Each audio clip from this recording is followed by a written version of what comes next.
Poštovani prijatelji,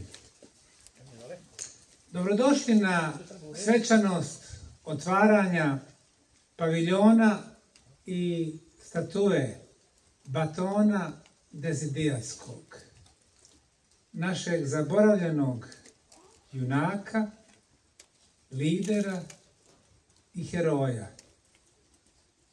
koji je živio prije nešto više od 2000 godina.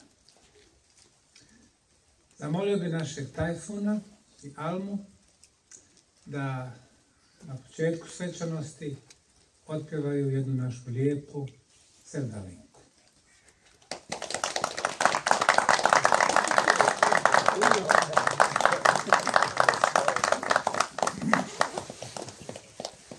Hvala lijepo.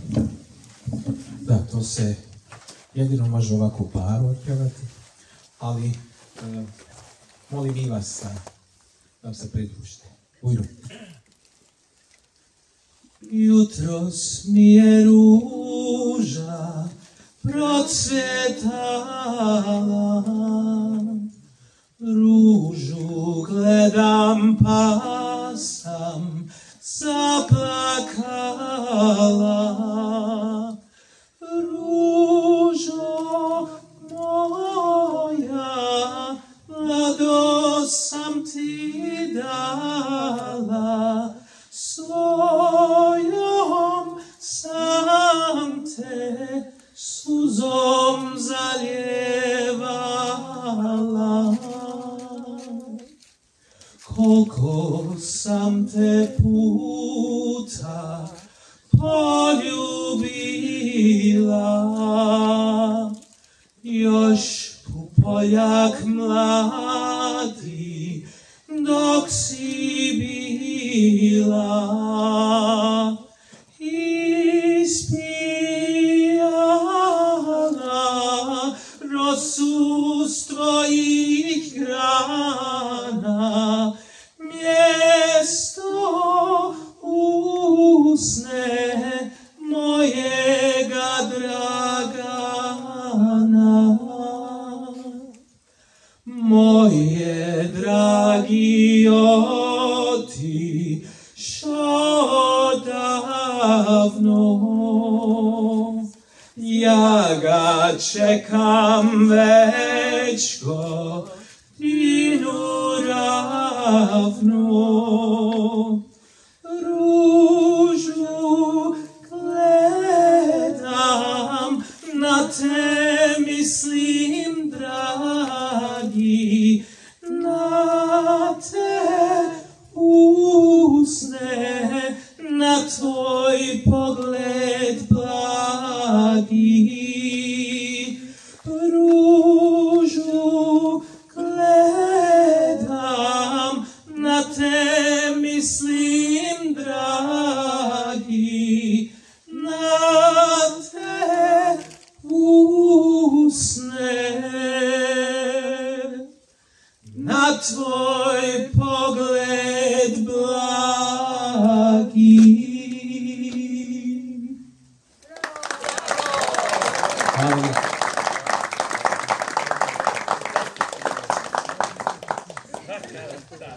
Divno, zahvaljujem. Sad bih zamolio autora knjige Batonov ustanak, gospodina Saliha Straševića, koji je uradio veliki istraživački poduhvat u pokušaju da sazna nešto više o Batonu i da napiše jednu sjajnu knjigu, da nam on iznese svoje viđenje o Batonu.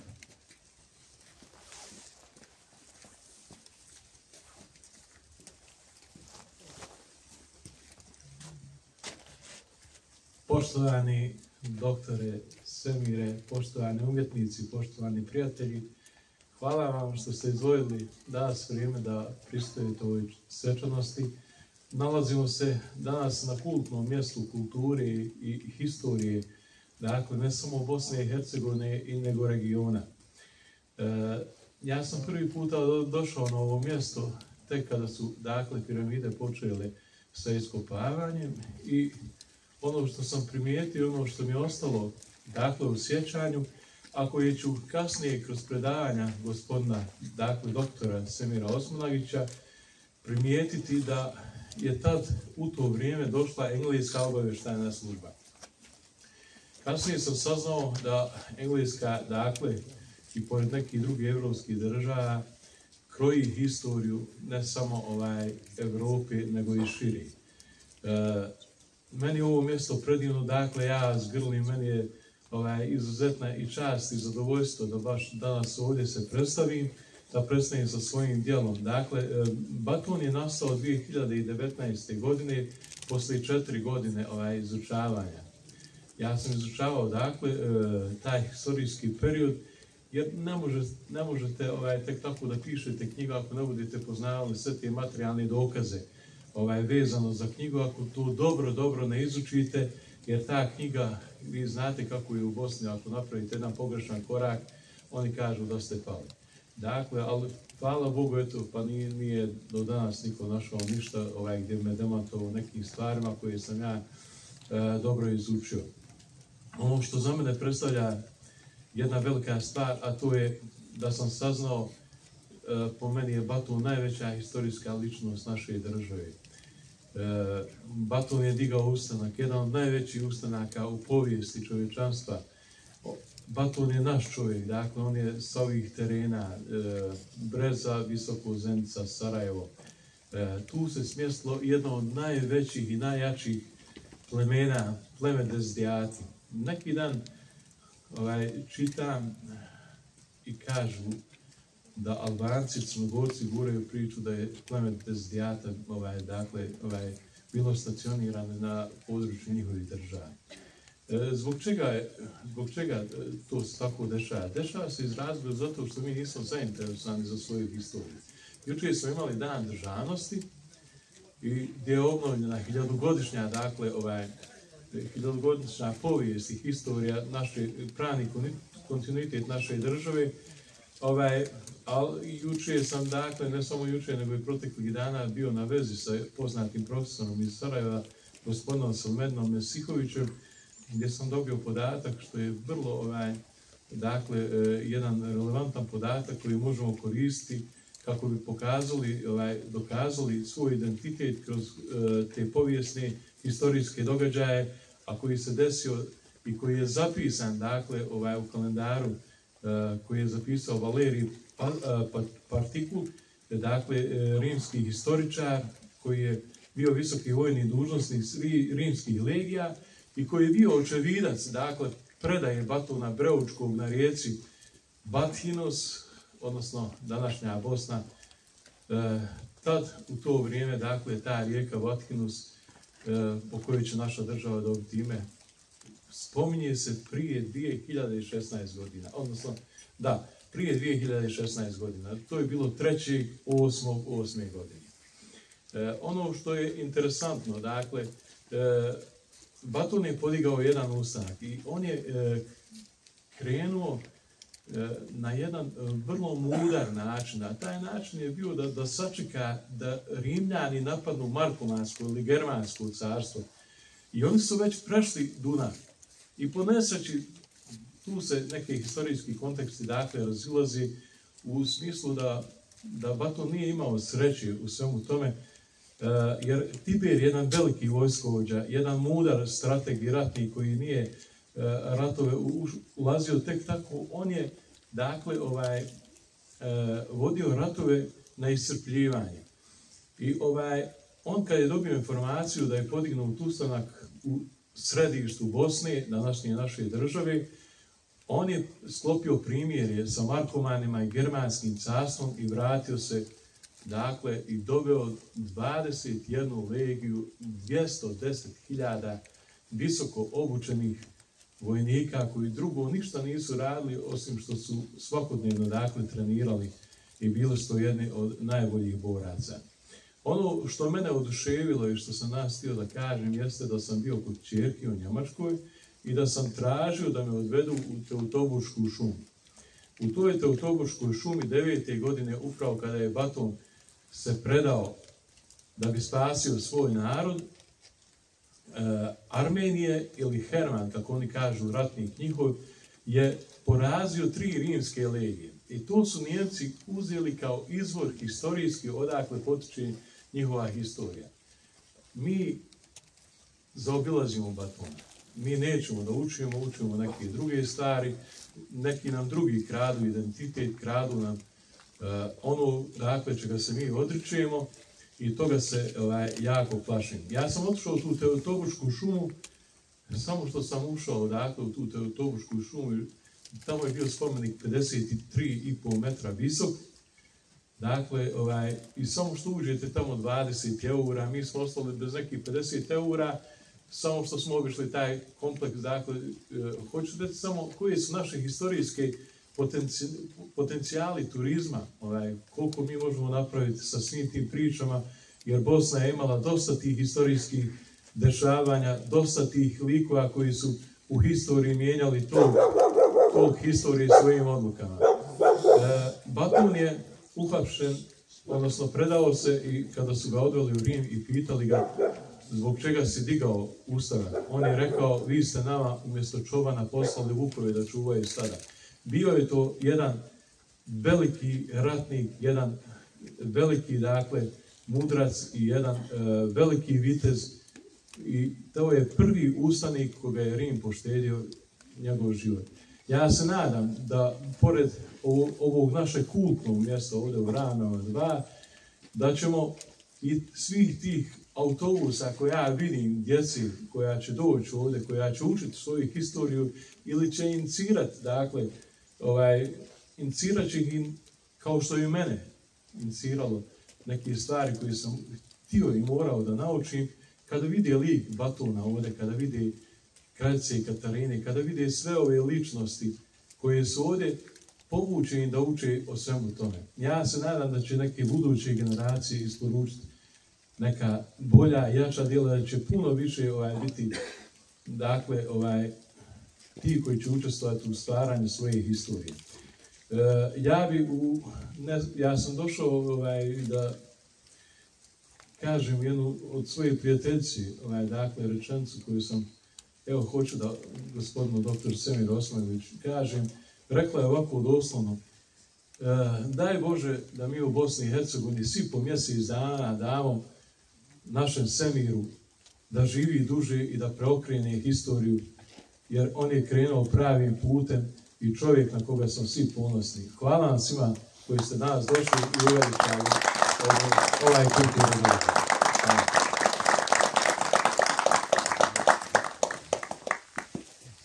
Zahvaljujem Salihu. Praviti umjetničko djelo, statu čovjeka o kome ne postoji niti jedna skica, ni slika, ni kip, nije jednostavno. Zamolio sam našeg prijatelja, akademskog kipara, vajara, koji je u odsjeku kiparstva Akademije likovnih umjetnosti, čiji je prodekan Univerziteta u Sarajevu, da se prihvati tog zadatka.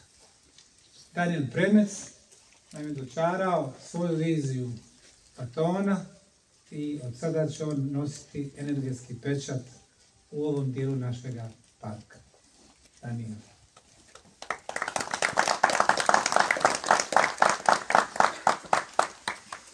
Semire, hvala vam velika na povjerenju koje ste ukazali i dali me jednu nevjerojatnu priliku da u svom životu mogu da napravim skulpturu posvećenu Batonu, čijim dijelu se svakako divim kao Bosanac i Hercegovac. Ono što je svakako bilo za mene kao autora jako zahtjevno, to je pretočiti osjećanja o čovjeku kojeg ne poznajete. Ne poznajete vi, poznajete dakle djelo.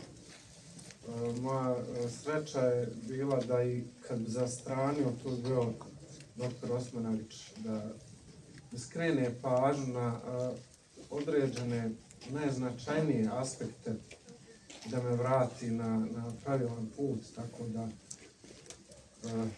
je rezultat ovdje pred nama. Ja se nadam da će posmatrači biti zadovoljni sa onim što je subjektivni doživljaj. Ali ne samo subjektivni moj doživljaj, nego zapravo sublimat doživljaja, jer ja nisam ovo kreirao sam, dakle, u komunikaciji sa dr. Osmanagićem i sa njegovom pomoći došli smo do vizualnog identiteta batona. Tu je naravno vrlo značajno djelo autora koji nam se obratio prije mene. Dakle, sve je to dovelo do toga da imamo jednu viziju. Možda baton nije uopšte ovako izgledao, ali dozvolite mi da ga mi ovako doživljavamo. Hvala vam.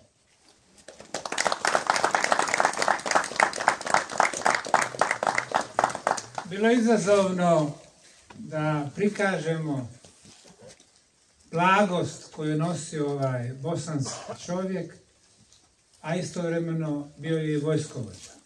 Zahvaljujem na njih. A sad bih pozvao naše 4 ilirske vile koje će nam pročitati izvode iz knjige Batonov ustanak.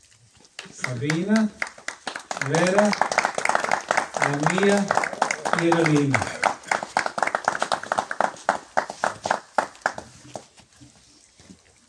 Mudraci okupiše pleme sa zracima zalazećeg sunca oko rijeke Basine u slavlje Batona. Zajedno su se molili i zahvaljivali Bindu, bogu voda i izvora, na daru dječaka koji im je donio svjetlost i vratio radost u njihova srca. Na mjestu gdje je Vijeta pronašla Batona, pleme je rukama zapluskivalo lice i ruke dizalo prema nebu, izgovarajući molitvu. Voda donosi sreću i blagostanje. Voda umiruje misli.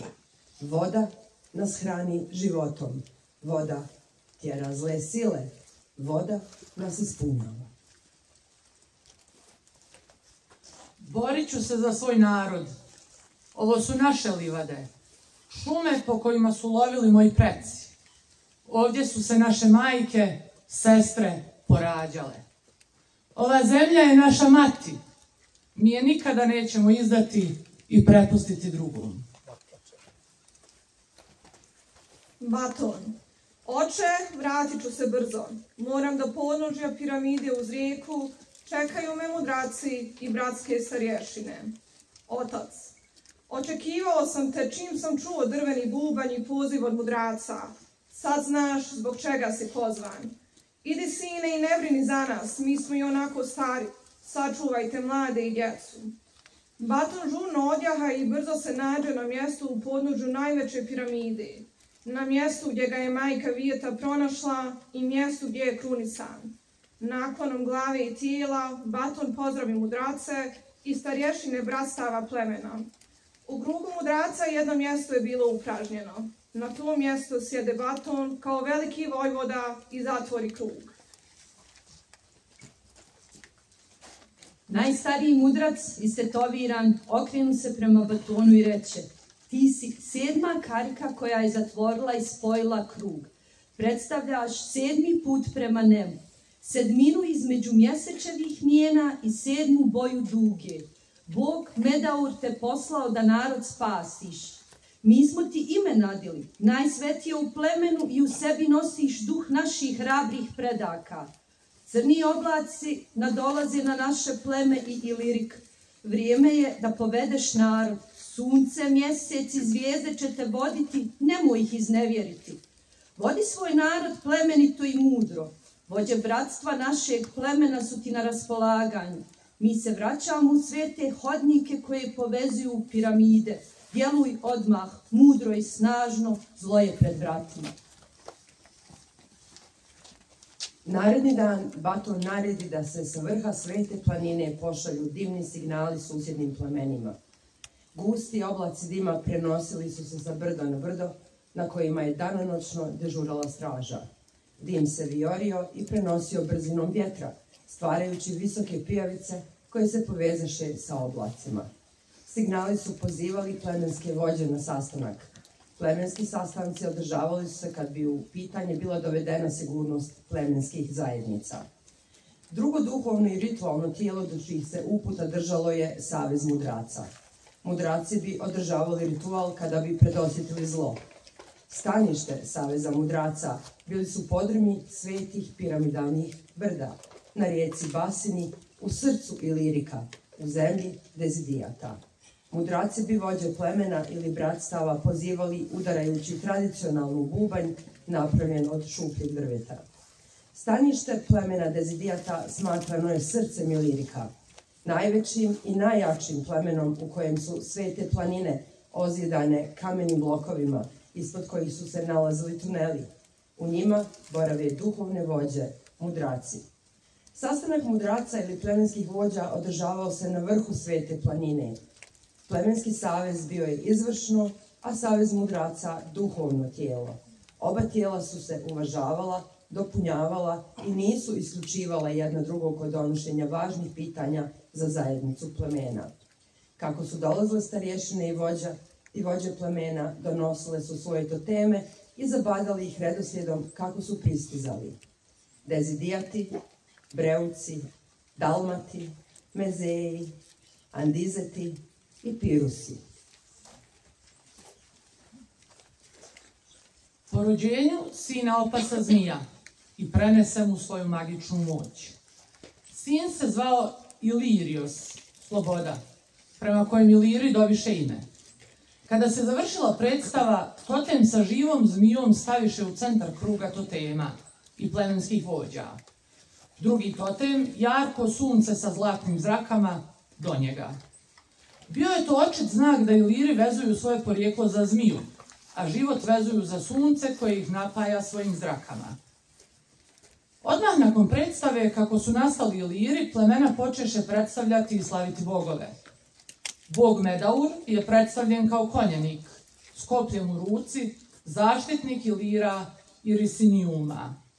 Bind je predstavljen kao bog vode i izvora, Vidasus kao bog šuma, prirode, vidar i liječnik, Armatus bog rata, Terminus zaštitnik međa, Borja bog vjetra, Melosok bog zaštitnik, Verpti bog vatre i sjevernog vjetra, Redon zaštitnik pomoraca, Perendi ili Šurdi bog groma. Mlade djevojke predstaviše boginje. Tenu, boginju šuma i lova. Zatim Mea, boginju plodnosti i mudrosti. Nutriku, boginju zaštitnicu djece. Sentou, boginju zemljoradnje. Iku, boginju plodnosti. Nebru, boginju oluje i magle. Tritru, boginju zdravlja. I Anzotiku, boginju ljubavi. Svi bogovi i boginje okupiše se i ruke pružiše prema nebu, mjesto gdje je najveći bog, stvoritelj svjetova. Titrajući rukama prema nebu, oslobađale bi dobra djela, dodvoravajući se jednom, jedinom i najvećem Bogu, stvoritelju svjetova. Obraćanje Germanika, rimskog vojskovođe u senatu. Svako mijenjanje plana ili ljudstva i prisilna mobilizacija većeg broja divljaka iz plemena Ilira oduzela bi nam vrijeme, a i otupila oštricu napada. Dio tih divljaka koji se trenutno mobilizira može se pridodati našim jedinicama kako bismo dobili na brojnosti. Bespotrebno je raspravljati o tim bolesnim, neuhranjenim divljacima koji bi zaprijetili našem moćnom carstvu. Nemaju oni tu snagu, organizaciju da naprave pobunu, a kamoli da uđu u rat. Baton nije imao izbora. Prije ili kasnije vrtlog će nas usisati. Sjetio se mudraca i njihovog proročanstva, da su se nad plemenom nadvili crni oblaci. Golema vojska će nas udariti, zavladat će bolest, glad i izdaja. Mudraci smatraju da te Bog Medau poslao da naše pleme spasiš. Tvoje ime najsvetije je u našem plemenu. Nadjevaju ga plemenski mudraci samo onda kada se znakovi preklapaju. Ime koje nosiš obavezuje te da čuvaš spomen na naše pretke. U sebi nosiš duh hrabrog kralja, mladog Batona, našeg pretka. Ono što se njima dešavalo ti nosiš kao biljeg u sebi. Preci očekuju od tebe da budeš mudar, hrabar i pravedan. Ako si hrabar, zaslužuješ poštovanje. U patnji ćeš osjetiti mudrost, a u savjesti pravdu. Pokušaj razumjeti i poštuj život pod suncem začet. Na zemlji traži mir, a u plamenu braću i sestre. Sunce, mjesec i zvijezde će te voditi. Nemoj ih iznevjeriti. U glavi su mu se motale misli koje su ga opterećivale. Izlaza i odgovora osim pobune i rata nije bilo. Dušman je dizao robne poreze, a zatim i novčane. Rudnici srebra i zlata nisu mogli podmirivati novčane poreze. Stanovništvo je moralo mnogo više robe izdvojiti kako bi prikupili skupi novac za poreze.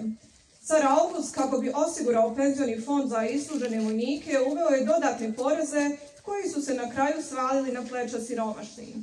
Dodatni teret novčanih poreza polomio je kičmu i doveo u očajno stanje stanovnike i lirika.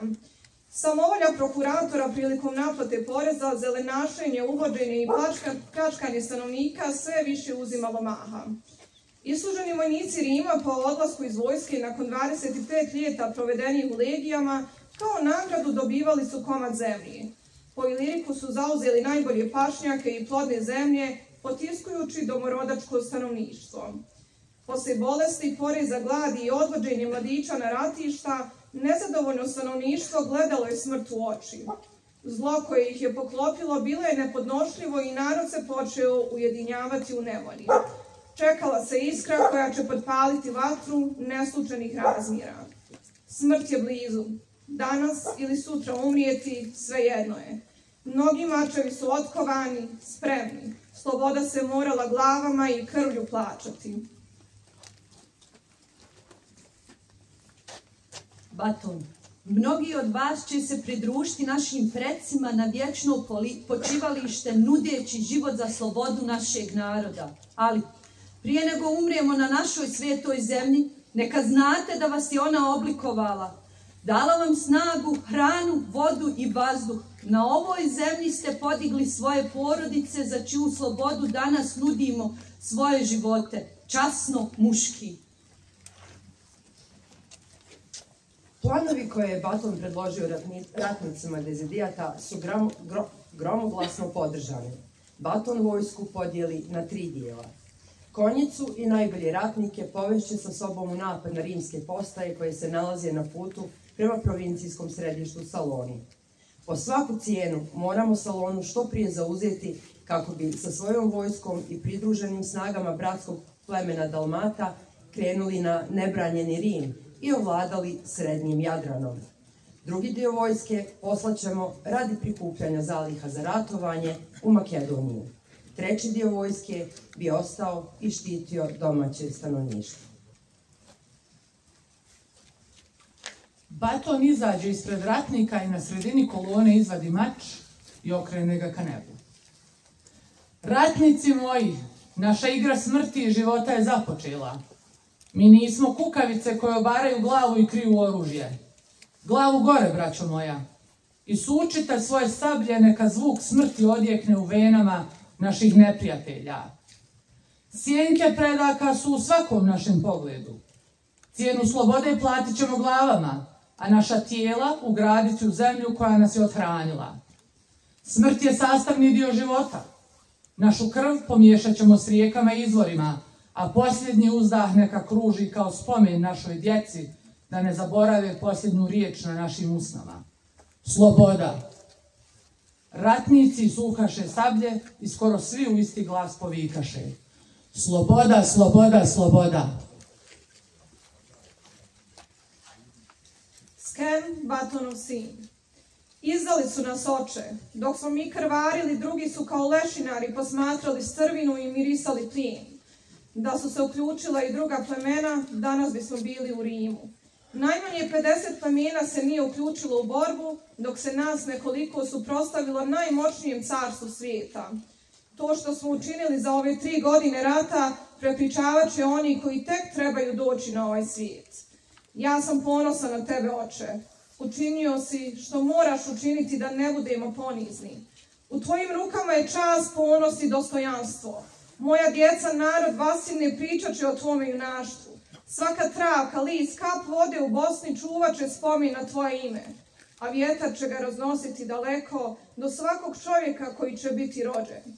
Jedan je mudri Batun, najbolji ratnik koji je rođen, i on je moj otac. Baton smože snage izađe pred ratnike kako bi im se obratio. Da li smo sami ili će naše postojanje ovjeriti duše naših predaka koji su otišli prije nas?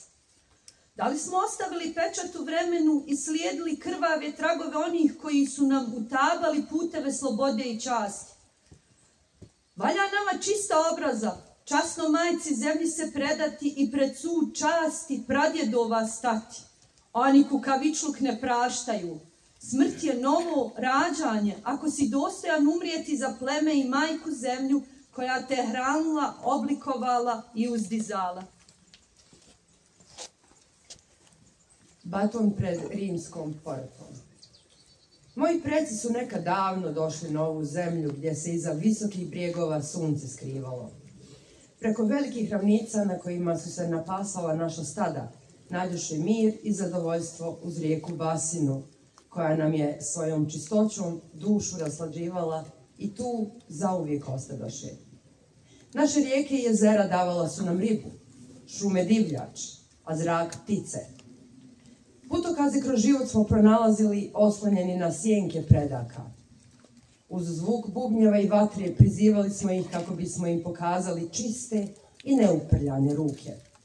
Ženili smo naše lijepe žene i s njima djecu rađali.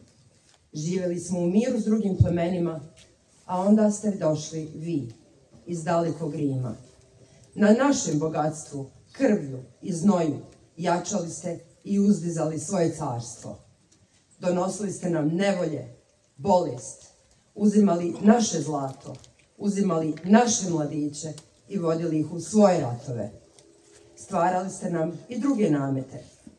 Plaćali smo vaše ratove, hranili vašu nezasitnu dušu. I dok su vaši bogovi uživali, naši su vas proklinjali. Postojanost ljepote Basine ničim se nije mogla mjeriti. Tiberije prošapta. Bože, kako je lijepa! Gdje god pogledam, razum gubim, a srce hita u sazvježđe obasjano toplinom i srećom. Lijepa je kao divlja rijeka. Lijepa, ali nemirna i neprolazna. Njene planine naslonjene jedna na drugu kao da pričaju. U toj zemlji ne žive divljaci, nego dobri i prosti ljudi koji sami sebi sreću proizvode. Oni su zahvalni majci zemlji koja ih je porodila. Tu zemlju ubija pohlepa oholih ljudi koji su na nju oko bacili. Svojataju i prljaju njenu plemenitost. Siju po njoj prokleto sjeme kako bi je prisvojili i demone crne nahranili.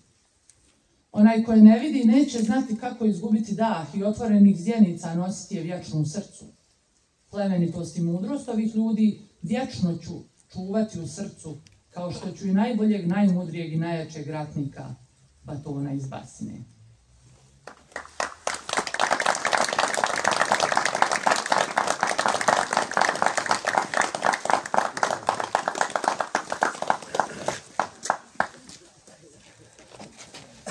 Divno zahvaljujem. Zašto mi danas otkrivamo spomenik jednom čovjeku koga više nema već 2000 godina? Danas, na isteku prve četvrtine 21. vijeka. U drugoj obilježit će ga nanotehnologija, vještačka inteligencija, genetski inženjering, androidi, roboti. Obilježit će ga neko drugo vrijeme kontrole, manipulacije, digitalnog novca, a mi ovdje govorimo o našoj istoriji. Razlog je sljedeći. Dugo i predugo su naše krajeve osvajali, od nas uzimali, nametali nam krivu istoriju. A naši profesori, istoričari, arheolozi, tu nametnutu, iskrivljenu, lažnu istoriju prihvatali i još učili našu djecu. U nedostatku boljeg izraza koristit ću ovaj ilirsko-slavenski narod. Ilir, sloboda. Sloveni, slovo, pismenost. Izbilja, to su naša obilježja. Težnja za slobodom, biti svoj na svome i pismenost. Oni koji su nas osvajali, uzimali su nam i jedno i drugo. Nakon velikih katastrofa prije 12.000 godina, poplava, vulkanskih erupcija i potresa, prvi život u Europi krenuo je sa naših prostora. Lepenski vir, rijeka Dunav. Prva kultura bila je naša, starčevačka kultura, sa jezgrom u Slavoniji. Prva civilizacija bila je naša, vinčanska civilizacija. Ona je obuhvatala naše prostore i prostore naše Bosne i čitave današnje Srbije i istočne Hrvatske i sjeverne Crne Gore i Makedonije i sjeverne Grčke i Bugarske, Rumunije i juga Mađarske. Prva metalurgija bila je naša. Prvo stočarstvo, zemljoradnja, arhitektura naša. Prve megalitne građevine također su bile naše. Asirija i Varvarija u Hrvatskoj, Daorson u Hercegovini, Meteon kod Podgorice u Crnoj Gori. Prve astronomske observatorije prije su naše, starije od 5000 godina. Kokino i Cocev kamen u Makedoniji. Šta znači naše i ko su bili naši? Par hiljada godina kasnije, prije 2500-3000 godina unatrag, naš zajednički jezik se govorio od sjevera današnje Italije. Zvali su ih Veneti. Danas Beč, Berlin, London, Pariz i Rim Venete pripisuju italo-kulturnom krugu, ne ilirskom. A venetski jezik, koji još uvijek ima na sjeveru Italije, razumiju i u Sloveniji stari ljudi, i u Hrvatskoj, i u Baru u Crnoj Gori. Jer to je bio naš jezik. Histri su bili od Istre, preko Slovenije, do sjeveroistočne Italije. Pođemo li danas na nenaučnu Wikipediju, pročitat ćemo da najnovija arheološka istraživanja pokazuju da Histri zapravo ne pripadaju Ilirima, već su dio italsko-venetskog kulturnog kruga. I kao što su prije 2250 godina antički Rim dolazi u naše krajeve grickajući dio po dio teritorije, tako danas ta tiha okupacija i dalje traje. Uzimaju nam naše kulturno nasljeđe. A sami rimski hroničari su pisali kako su Histri dijelom ilirskih zajednica. Antički Rim je ulazio preko sjeveroistoka sa Apenina na naš Hum, balkanski poluotok ili poluostrov. Histri su bili razvijeni. Međutim, Rimljani su bili bolje vojnički organizovani. Njihovi sami hroničari kažu, prilikom svojih upada na ilirske teritorije, naši su pustošili i lijevo i desno. Krali i otimali i ubijali. Histri su se povukli u svoj glavni grad, Nezakci, u blizini današnje Pule. 178. i 177. godine prije nove ere Rimljani su napravili opsadu, nezaakcija, napadali kada su im skrenuli i otrovali vodu, Iliri su znali da će izgubiti. Da ne bi pali u ruke krvoločnim Rimljanima, vrše kolektivno samoubojstvo. O Masali se zna sve u Izraelu kako su oni završili kolektivno samoubojstvo i to je postala čak i turistička atrakcija. O našim ljudima koji su znali šta ih čeka kada ih Rimljani osvoje, ne govori se ništa.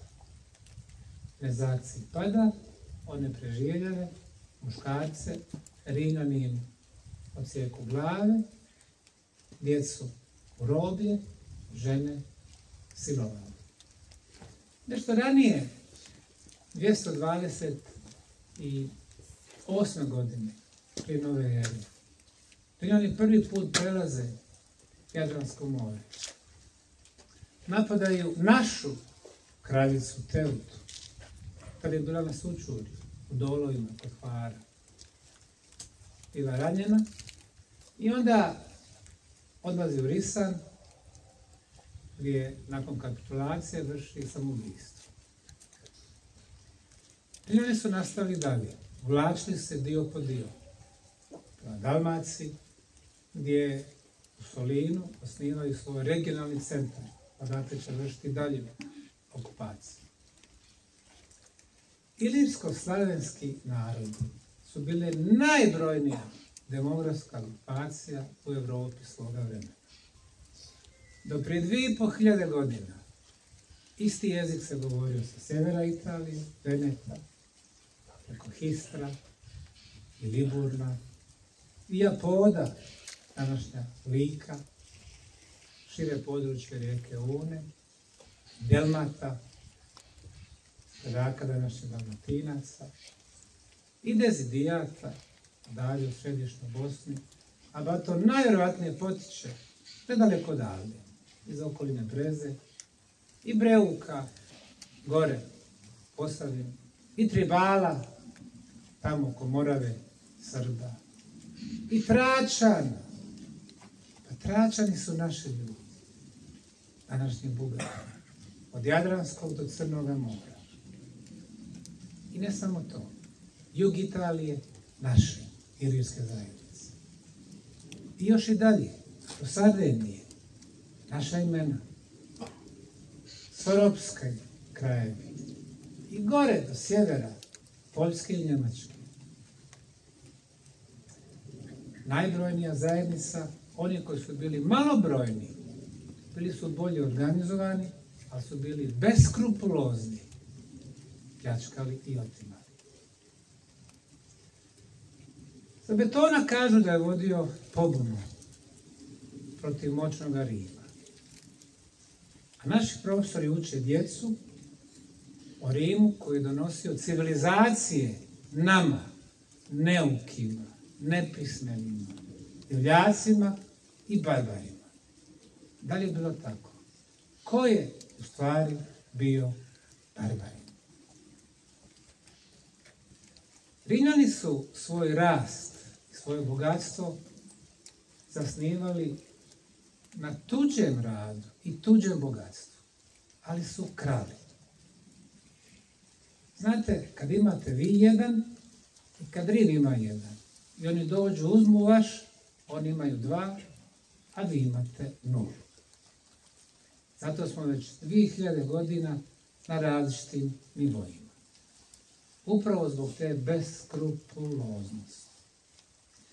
Da li je Baton bio vođa pobune? Pobuna je kada neko vlada vama, pa ste vi nezadovoljni. Međutim, pošto čitavu našu istoriju znamo samo od antičkih rimskih izvora, ja u nju sumnjam. Kako je moguće da jedan čovjek iz središta Bosne pokrene desetine i desetine hiljada naoružanih ljudi da napadne današnji Solin, da napadne današnji Sisak, da napadne današnju Sremsku Mitrovicu, Sirmiju, Sisciju i Solun. To nije moguće ukoliko niste državnik, ukoliko nemate komunikacijske sposobnosti, ukoliko vas drugi ne prihvataju kao svoga. Batona Desidijatskog su zvali i baton delmatski, baton dalmatinski, bio je njihov. Bio je gore od Slovenije pa do Makedonije.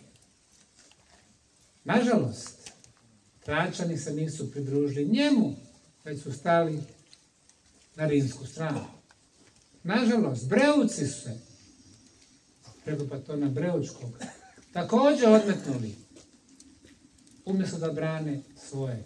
Svake traže neki sitni interes, a Rimljani su bili majstori da nađu izdajnike i vele izdajnike u našim redovima. Za vrijeme Teute to je bio Dimitrije, njen prvi vojskovođa, ili Demetreus of Faros. Rimljani mu obećali Hvar, a Hvar je već bio naš. Breucima obećali kako će oni sami voditi svoje poslove i da se neće prema njima nemilosrdno ponašati. Tračanima također. I tako se naša koalicija raspadala. Zbog unutrašnjih izdajnika, ali i zbog protivnika koji je palio naše usjeve, ucjenjivao sa otimanjem naših žena i djece, ne poštujući nikakva pravila rata. A onda kada bi dolazili ovdje, krali sve što je vrijedilo. Od naših zemalja, parcela, uzvali su sebi najbolje, a naše ljude koristili kao roblje. Uzvali su naše sirovine, naše zlato i srebro, olovo, uzimali su našu šumu, našu vodu i tako se oni razvijali. Baton je sinonim za nešto mnogo više osim ustanka. Baton je čovjek ko nažalost ne zna mnogo, nemamo crteža. A imamo crteže i slike i kipove svih rimskih vojskovođa. Oni se pobrinuli da izvrše na našim prostorima urbicid, kulturocid i genocid. Nakon rimskog dolaska naša naselja bi nestajala. Nije ostajao kamen na kamen. Nakon njihovog upada naše kulturno nasljeđe bilo je zapaljeno i uništeno i onda su nas predstavljali kao neuke, nepismene barbare. Nakon njihovog dolaska broj naših, osobito muških glava, ostao je 10 kola. Tada su nametnuli svoje vrijednosti. Da je najvrijednije biti građanin Rimskog carstva. Slobodan. Danas je slika gotovo identična. Biti član Evropske unije. Na čemu je počivao Rim i nešto starija Grčka? Antička Grčka kao država nije postojala. Postojali su grčki polis. To je izmišljotina prije 150 godina da je bila antička Grčka od Berlinskog kongresa. Kažu da su Grčka i Rim u temeljima današnje zapadne civilizacije. Ne zaboravimo, to su bile robovlasničke civilizacije. Jeste, imali su arhitekturu, književnost, i filozofiju, i uređenje. Ali ne zaboravimo na čemu su zasnovani. Na znoju i krvlju drugih. I Grčka i Rim, robovlasničke, a naši preci Iliri nikada Niti su imali robove, niti su trgovali robove. Drugi važan temelj zapadnog svijeta su nacionalne, srednjevjekovne, evropske države. Portugal, Španija, 14., 15., 16. vijek. Gdje god su išli, otimali, ubijali. Nizozemska, Belgija, gdje god su išli, iza sebe ostavljali pustoš. Iza Belgije u Kongu 10 miliona ubijenih Afrikanaca. Francuska, slično, najgora od svih, Velika Britanija. Samo u Indiji, nakon Britanaca, 180 miliona ljudi manje. A u ostalim osvojenim teritorijama, od Novog Zelanda, Australije, Jugoistočne Azije, Juga Afrike, Južne, Srednje i Sjeverne Amerike, 140 miliona ljudi, kako oni kažu, domorodaca, je zbrisano s lica planete.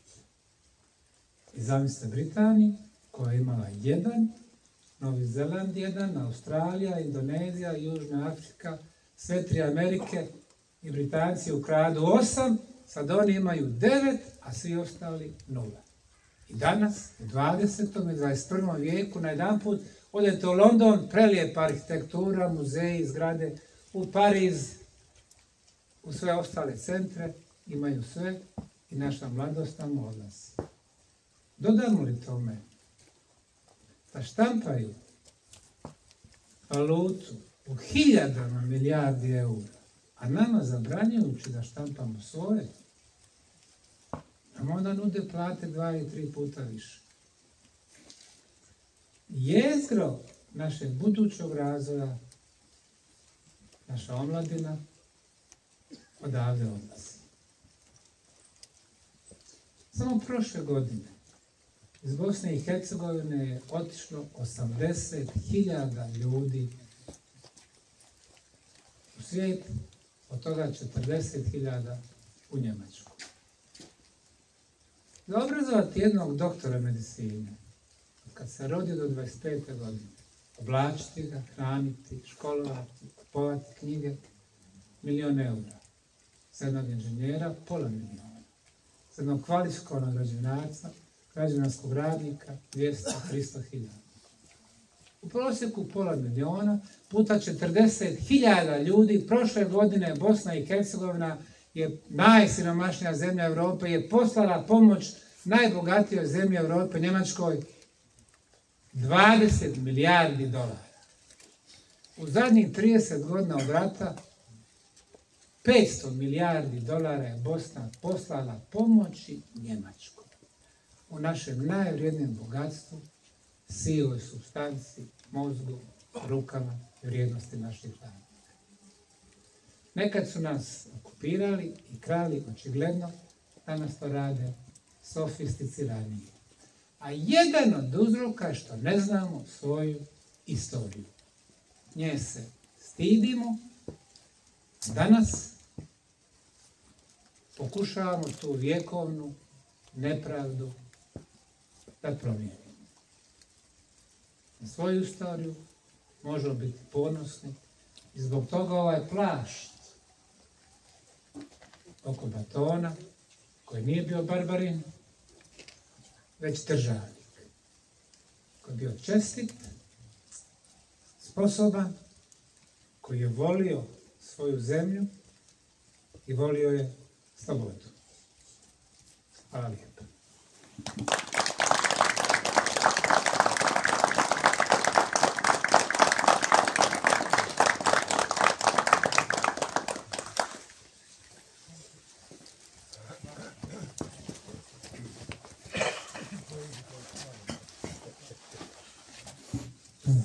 Sad sam se sjetio prije 23 godine kad sam došao iz Berlina i preselio se ovdje kod Alme u Sarajevo. Onda sam stvarno saznao koje su to vrijednosti koje trebamo slijediti i od srca sam došao ovdje u Sarajevo zato što sam se zaljubio Almu.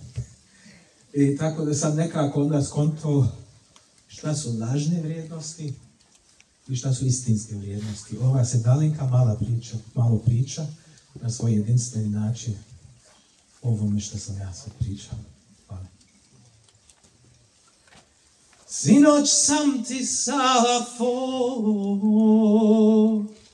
dvoru dolazio, na penđeru tvome ružu ostavio, da okitiš njedra, ljepša od jasmina. Ako mene ljubiš, radosti jedina. Ako mene ljubiš, radosti jedina.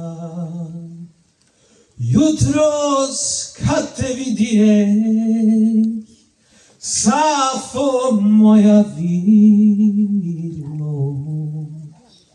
mjesto moga cvijeta,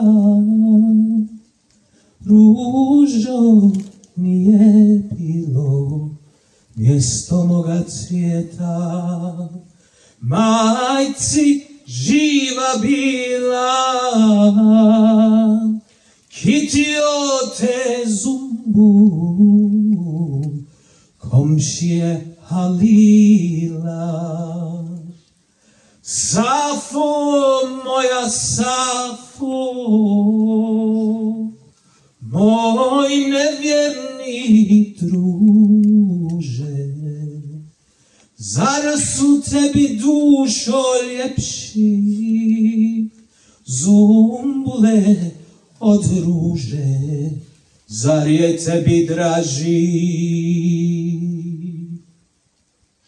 gavran od slavuja i biseri lažni, ljepši od dragulja. I biseri lažni, ljepši od dragulja.